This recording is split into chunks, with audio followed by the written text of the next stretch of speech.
بسم اللہ الرحمن الرحیم۔ دین اسلام کی پہلی وحی کا آغاز اقرا یعنی پڑھ کے لفظ سے ہوتا ہے، اور اسی الگ سورہ کی آیات میں قلم کا ذکر بھی ہے، یعنی پڑھنا اور لکھنا اسلام کی پہلی وحی کا بنیادی نقطہ ہے۔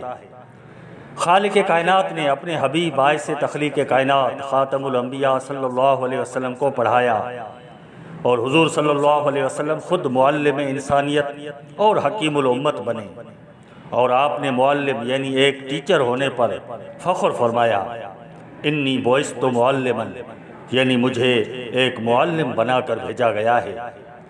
آپ صلی اللہ علیہ وسلم کی تمام زندگی اسوہ حسنہ جہالت اور کفر کے اندھیروں میں علم و حکمت کی شمع روشن کرنے میں بسر ہوئی۔ دین اسلام میں حقوق العباد کی ایک اہم شاخ حقوق اساتذہ ہیں۔ اسلام نے جس طرح اساتذہ کی عزت اور عظمت کو اجاگر کیا، وہ اپنی مثال آپ ہے۔ ایک حدیث میں حضور صلی اللہ علیہ وسلم نے فرمایا، تمہارے 3 والد ہیں، ایک حقیقی والد جس نے تمہیں جنم دیا، اور دوسرا وہ جس نے اپنی بیٹی تمہارے عقد نکاح میں دی، اور تیسرا وہ جس نے تمہیں لکھنا اور پڑھنا سکھایا، یعنی تمہارا استاد۔ اسلامی تاریخ میں ایسے بہت سے واقعات ملتے ہیں جن سے واضح ہوتا ہے کہ دین اسلام نے ایک استاد کی عزت اور عظمت کو کتنا اجاگر کیا ہے۔ امام ابو حنیفہ رضی اللہ عنہ کے لیے مشہور ہے کہ وہ اپنے استاد کے گھر کی طرف اپنے پاؤں دراز نہیں کرتے تھے، حالانکہ اس کا گھر شہر کے 7 گلیاں دور تھا۔ یہ ایک ٹیچر کا مقام اور رتبہ تھا، اور حضرت امام شافعی اپنے استاد کے سامنے کتاب کے اوراق کو بھی اتنی آہستگی سے پلٹتے تھے کہ کوئی آواز نہ نکلے، کیونکہ یہ استاد کے دربار میں بے ادبی ہے۔ ایک معلم، ایک ٹیچر، ایک استاد کا معاشرے کی اصلاح، معاشرے کی تشکیل نو، مستقبل کے معماروں کی بہترین تعلیم اور تربیت میں کلیدی کردار ہوتا ہے۔ رہبر بھی یہ، ہمدم بھی یہ، غمخوار ہمارے، استاد یہ قوموں کے ہیں معمار ہمارے۔ اساتذہ کو خراج تحسین پیش کرنے اور ان کی عزت اور عظمت کو تسلیم کرنے کا کوئی دن، کوئی لمحہ مقرر نہیں، بلکہ ایک استاد کی عزت اور عظمت کا ستارہ تو ہر وقت روشن رہتا ہے۔ لیکن پھر بھی بے حس معاشروں میں ایک استاد کی اہمیت کا احساس دلانے کے لیے ہر سال 5 اکتوبر کو یوم اساتذہ یعنی ٹیچرز ڈے منایا جاتا ہے، تاکہ یہ معلوم ہو کہ ایک استاد کی عزت پورے معاشرے اور سماج کی عزت ہے۔ ایک استاد کے ساتھ انصاف پورے سماج کے ساتھ انصاف ہے، اور ایک استاد کے ساتھ بے انصافی گویا پورے معاشرے اور سماج کے ساتھ بے انصافی ہے، کیونکہ استاد کے بغیر تو زندگی کی کوئی کلاس نہیں ہو سکتی۔ استاد صالح معاشرے کی تشکیل میں بے لوث کردار ادا کرتے ہیں۔ اساتذہ اذہان کو سوچنے پر، ہاتھوں کو تخلیق پر، اور دلوں کو محبت پر ابھارتے ہیں۔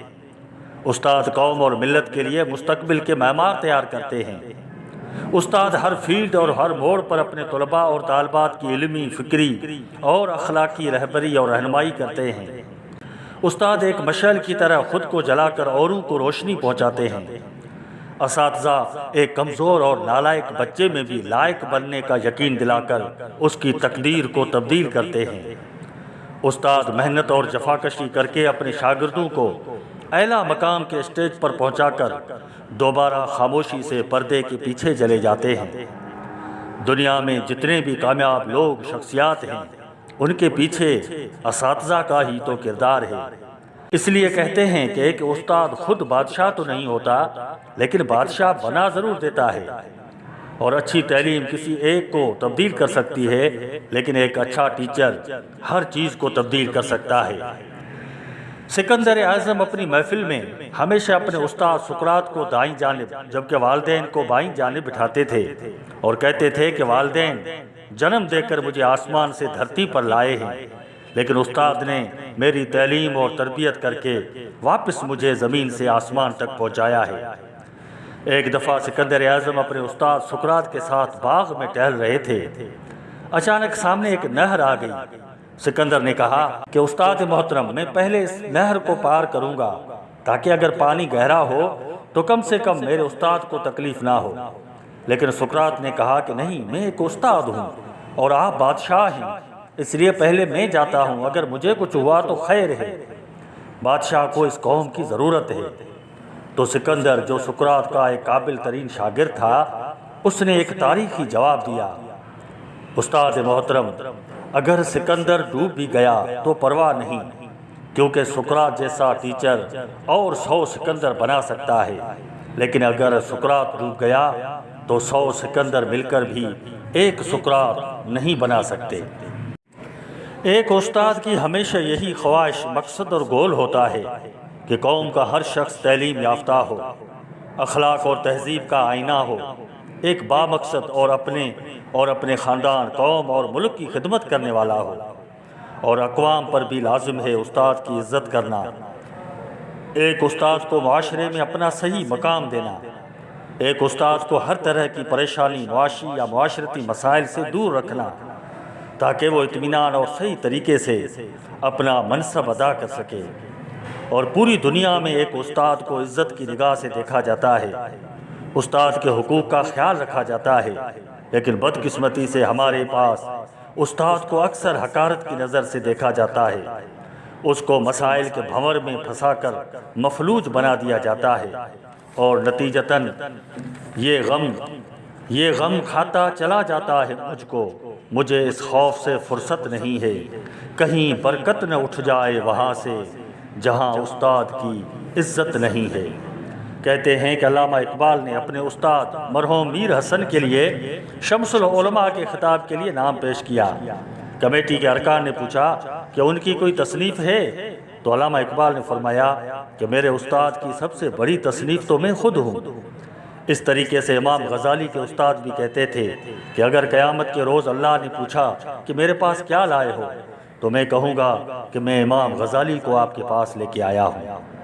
امام غزالی نے اپنے شاگرد کو ایک مشہور خط لکھا تھا ایھا الولد کے نام سے، جو پڑھنے کے قابل ہے، کہ ایک استاد اپنے شاگرد کی کس طریقے سے تعلیم اور تربیت کرتا ہے، کیونکہ استاد کے بغیر، کہتے آتا نہیں ہے فن کوئی استاد کے بغیر، لہٰذا ایک استاد، ایک ٹیچر کی عزت اور عظمت سب سے مقدم ہے۔ ایک استاد کی قدردانی وقت کی ضرورت ہے، جہاں استاد کی عزت نہ کی جائے وہاں علم کا فیض کبھی حاصل نہیں ہو سکتا۔ علم و شعور کے پھول کھلنے کے بجائے جہالت اور عنایت کے کانٹے اگتے ہیں۔ اللہ تعالی ہمارے اساتذہ کو اور بھی اپنے اس قومی، اخلاقی اور مذہبی فریضہ ادا کرنے اور قوم کے معماروں میں علم کے روح اور فیض کو پھیلانے کی توفیق عطا فرمائے۔ آپ سب کا بہت شکریہ۔